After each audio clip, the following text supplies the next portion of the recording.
Hello and welcome to another album analysis. In today's video we take a look at the 6th studio album The Death of Randy Fitzsimmons by the Swedish garage rock band The Hives. This is the first album in 11 years from the self-proclaimed best band in the world and really shows a strong return to form. Certainly after the release of their previous album Lex Hives wasn't the strongest received. They were much better well known for albums such as Veni Vidi Vicious in 2000 and Tyrannosaurus Hives in 2004. But one thing the band have done is come back certainly with their very typical sound. They've shown and they've talked about how they don't want to make kind of adult grown-up rock and roll. They want to stay in that teenage rebellious phase. They want to keep garage rock alive and well with that unpolished sound that the band are very much known for, and they've certainly been doing great in terms of promoting this album, touring with the likes of Arctic Monkeys, putting out some incredible singles that have really got people involved, brought on a whole wave of new fans to really get them interested in their very chaotic sound that they play with so well. And the title of the album does allude to the fictitious 6th member of the band, Randy Fitzsimmons, who was the manager, he was the songwriter, he put the band together, he did everything, but now he's dead and buried. So it's almost like moving into the next chapter for the band. After that extended hiatus,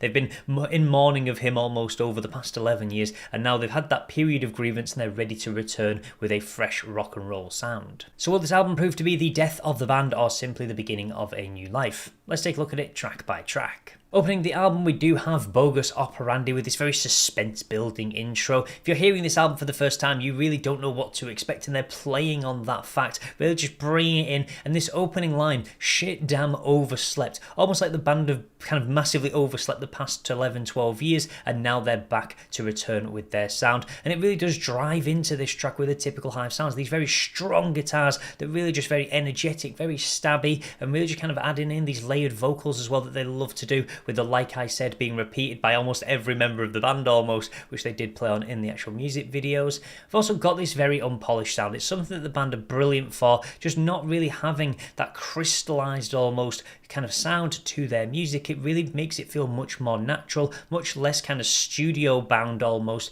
in its ability to really just kind of sound very gritty. And the song certainly talks about not following the status quo, something the band don't want to do, and really provokes the idea of chaos. The idea of a modus operandi is typically an organised way in which a killer murders somebody or multiple people. A bogus operandi, they're saying it's much more chaotic. It's not, you don't really know what they're going to do, how they're going to murder off different people almost. So really tying in the idea that the band are here to cause complete chaos, and this song is a perfect example of showing exactly how they want to do that. And it really just has this chaotic layered outro as well that's really great as it just builds into the end of the song, really just showing all the elements that the Hives really do know and love and pulling it all together in this first track to really set us up for what we can expect to hear later on in the album as well. In at track number 2, we do have the very short-lived Trapdoor Solution, coming in at only 1 minute and 3, but it serves as almost the referee between the heavyweights on the album, The Art of Fall and Bogus Operandi, but it is 1 minute of just pure frantic energy, and it's really going to serve as a strong song, certainly in a live performance. The idea of just this burst of energy coming in, they can kind of use it as an interlude almost, but really just kind of get people on their feet, brings you a lot of energy in, certainly does that after Bogus Operandi, which is kind of gets you smiling, gets you engaged, and then this song really just ramps the energy up to 11, turns that dial up just even higher. And it's a very simple track with only a minute to go, but it certainly kind of talks about the idea of pushing people into a trap, more tries to murder, really fitting in with the theme of the album. And it's something that I really like that the band do. Despite having this very chaotic nature, there is a lot of structure and a lot of sense to the way they produce their music, and this song certainly helps to show that as well. Then in track 3, we do have Countdown to Shutdown with its very slinky bass from the Johannan Only, the newest member of the band who did join in 2013 following the departure of Dr. Matt Destruction, but he certainly gets to show his prominence with the bass line on this. It's certainly very catchy, very kind of standalone almost at certain points in the track. And through this track, they also, again, despite having this very chaotic, very much sound to the band, I love how they include these really interesting elements such as references to Maslow's hierarchy of needs. This guy Maslow, he had a ladder. It's about the things that people need, the building blocks of life that you kind of work your way up to kind of attain fulfillment. And they use it in an interesting way because it talks about trying to bring down the person at the top of the chain. It talks about hierarchies, things like that, almost trying to bring down the management, the directors of the world, because they're almost destroying it. The links to Ponzi schemes and things like that. And it does it through a great riotous nature, this idea of countdown to shutdown, the idea that you're almost on a clock. Your time at the top is limited before the world brings you down tumbling. So I really do love the way they really fit that into this album. It's a very strong message that certainly comes across in this track with this very loud and proud sound. Certainly as we do move through the track, you really get Pell really going just to the top of his voice to really just forcing a lot of this music forward, and it really is very much in your face, very stabby almost in the way that it comes across. For track 4, we do see a bit of a switch up to a much more drum-driven sound, moving slightly away from the guitars, and it's really a song that talks about the idea of how stale radio has become, certainly mainstream radio, playing the same songs on repeat. You don't get to hear a lot of the wonderful music that's actually out there because it's almost like gated almost in what actually gets played, looking like I'm fresh off an assembly line, almost like the idea of kind of this mass-produced music that we do get, these singers that come in and they kind of produce music, they kind of get put through songwriting courses, things like that. They get given a song, they sing it, and then eventually once they're kind of done and washed up, they move on to the next person. So you can really see that coming through, and it really highlights the idea of stardom as well. I got your emails yet, delete, and again touching on the fact that the Hives don't want to do things the typical way. They do things their own way. They're not going to be forced into a frame to fit a mold almost that people want them to adhere to. They're going to continue to make chaotic rock and roll. I really like the fact that they're standing up for that sound, and I certainly like as well with this track, it certainly shows variation from the Bandits. They are typically known for these very guitar driven tracks, so switching up to the drums really being the leading piece, and again it's that kind of that idea of that rumbling repetition almost that comes through on the drums, really just highlighting this more slower, sluggish pace, like this assembly line is just moving along very steadily, and it really comes across very well on this track. And in track 5 we do have Stick Up, which has this much more pompous swinging style,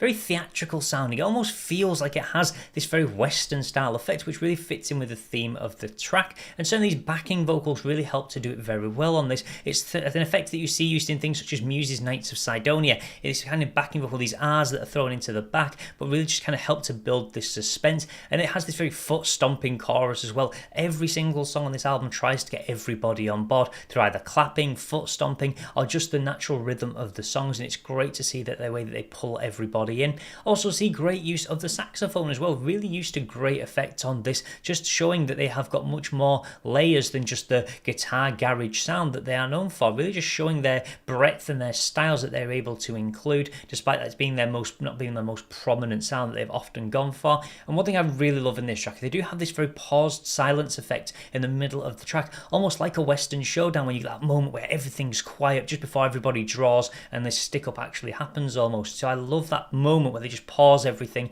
and just really helps to garner that effect that they've gone for across the course of the entire track. Then we move into Smoke and Mirrors with a return to the more driving guitar sound. Certainly very Sex Pistols with the held notes that we do get in the first verse. Kind of Johnny Rotten did a lot of that in the 70s, so you can really see that being tied in. And it's a song that talks about not dealing with problems and inventing issues through some very, very clever lyrics. Crowded cranium, I know how you feel. Also talks about smoke and mirrors in your brain, the idea of illusions in your own head, inventing things, not being able to see the truth for what it is. And also one thing they do touch on quite a number of times throughout this album is again this idea of this almost god complex. You can see with the way they promoted this album, they see themselves as the best band in the world, they're gods amongst men almost, and some of that does actually reflect through on this album as well. You can certainly see through some of these tracks how it feels like they're always in the right, they're never in the wrong, and they play into that character almost in many of these songs, and this is one of them that certainly does that, of this person being above somebody else. For track 7 we do have Crash Into the Weekend, which just really shows the emphasis on the party lifestyle that the Hives apparently still live to live. I don't know whether they do or whether they're just family men now, but in the music they certainly come across that way. It has this very gritty sound to this track. I'll hit the weekend like a cake shot out of a gun.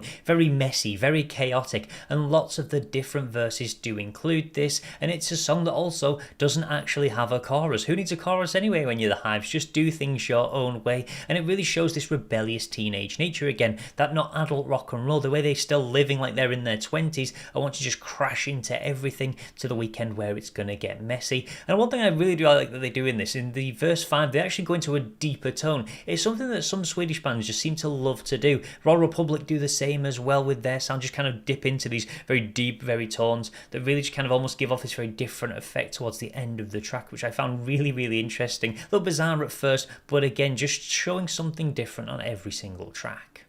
Then we move into track 8, which is Two Kinds of Trouble, and shows these very distorted guitars, again showing a different sound, a different style. No two songs on this album sound the same, despite all originating from the same genre, and it's something the band have pulled off very well on this album. And it certainly talks about the idea of two very opposites, often two sides to everything, but both are trouble, and you can really see it mixing in some fun elements as well, Norwegians and Danes kind of being opposites, but both being trouble. And it talks again about this idea of almost this God complex, this one perspective that is always right and everybody else is wrong. But it also has a very serious meaning as well, the idea that there's always two sides to an argument, but not both are right. Both do have this element of trouble where they're not actually kind of always, they're always out to get their own way and they're fighting for their own side. So it's kind of touching on that idea, sometimes you can kind of be the middleman and it's the best place to be. So again, a song that's really wrapped in this distorted, high energetic sound, but again has this strong messaging underneath that actually comes across, and it really shows that very thought-provoking style to their music, rather than it just being this senseless chaos that's constantly coming through. In at track 9, we do have The Way the Story Goes, with this very spooky, distorted open, again playing on the atmosphere, very similar to Stick Up, having these backing vocals on the end of lines that are almost very ghostly, very spectral almost, and it's really interesting how they kind of touch on that. And the song really focuses on the idea of chasing fame, but sometimes you do just end up falling in line. Everybody wants to be famous, everybody wants to achieve stardom, but for a lot of people it's a case of you just kind of fall into the rat race, fall into the routine of life, because it's not always possible.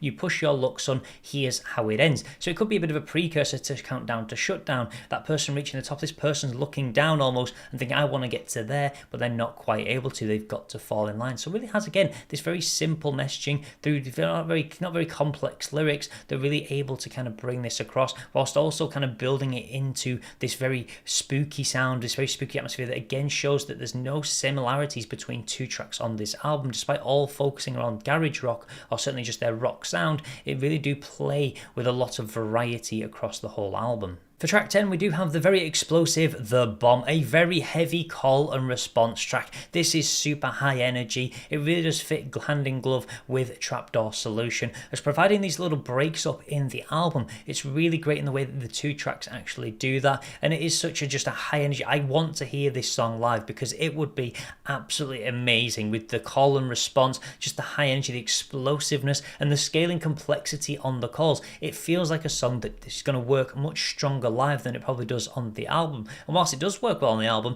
I just imagine it'll be amped up even higher when you've got a crowd shouting parts of it back, and it's really kind of showing that the band do love to play towards a live audience. A lot of their music is towards those live performances where they really do show their best and are kind of at their most proficient. Then at track 11, we do finally almost get a breather. We do get a drop in that chaotic, frantic energy with What Did I Ever Do to You? A song that sounds very Arctic Monkeys inspired. It has a very similar sound to Do I Wanna Know, makes kind of great use of some of the progressions that are in that, and also brings in the synths as well. They've brought in the saxophone, they've brought in the synths, they're really playing with different instruments, and it's a very interesting sound that I really was not expecting. But again, what did I ever do to you? It's not a fact, it's a view. It's again this idea of this person not be willing to accept that maybe they're the problem in certain circumstances. It's the fact that what did I ever do? It's that questioning attitude. I've not really done anything. So again, showing this almost God complex that they've shown throughout some of the other tracks.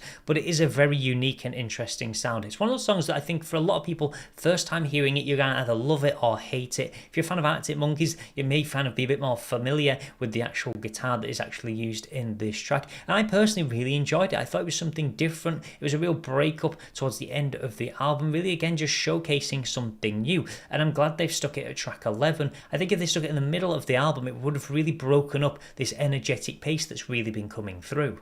Then rounding out the album, we do have Step Out of the Way, which as you can expect is going to be going back to a very Hives sound, very frantic, a chaotic blast in at 139 to really round the album out. Step out of the way if you can't take the pace. Basically, if you can't handle the Hives at their best, you don't deserve them at their worst almost. They're here to bring chaos, and it has this very abrupt ending as well. It is very Hives. It's just a great sign-off almost for the album. I wasn't expecting a soft outro. It's not the way that they do things. They just love to just drop the energy all of a sudden at the very end, and it plays very well to exactly what they want to achieve. Almost like the closing of a stage show. They literally just end all of a sudden and then they're kind of done, they're off the stage almost. So I really did enjoy the way they rounded out the album and didn't end on What Did I Ever Do To You. I think they needed that just last energetic blast just at the end, that epilogue almost, just to round things out.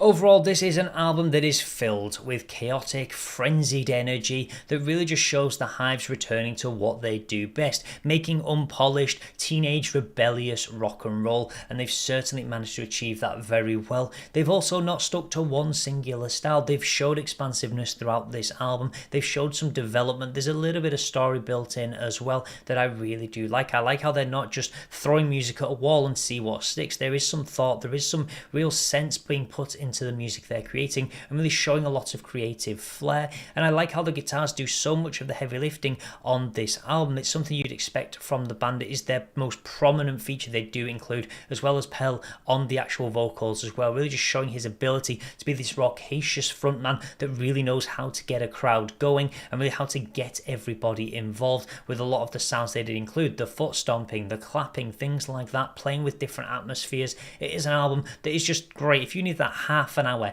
burst of energy, because these songs are super short, there's only 2 or 3 that really do go over the 3-minute mark, so it is just that song you can listen to very quickly to really get those energy levels up, and it certainly serves a great purpose in fitting to a lot of the themes that we do see from garage rock, with these shorter, energetic tracks that aren't overextended to the point where they become mundane. So overall, I'm going to give this album an 8 out of 10. I love the chaotic, frenzied energy that's coming across. I love some of the quirks that they have included in the album. Maslow's hierarchy of needs, references to Hamlet, things like that. The really curious choices they've included to put in that really show a bit more organisation, a bit more thought to the chaos that they do provide. I did feel a couple of the tracks in the middle of the album weren't quite as memorable as some of the others, mainly Bogus Operandi and Countdown to Shutdown. Not just because they were released as singles, but they just don't seem to have that same memorability almost, or they don't stand out as much as some of the stronger tracks on the album. But I certainly do think it is a great return to form for the band. I'm glad to see them putting out an album after all these years and it being such a strong hit and a big success. I think it really has proved that the band are still here to party, still here to create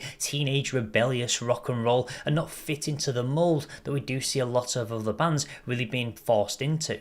So that will be everything for today's video, but as always, feel free to let me know your thoughts about this album in the comment section below. Let me know your rating from 1 to 10, or let me know your least or most favourite track. I would love to know your thoughts. And as always, if you'd like to see more content like this, then please do feel free to subscribe, and I will see you in the next album analysis.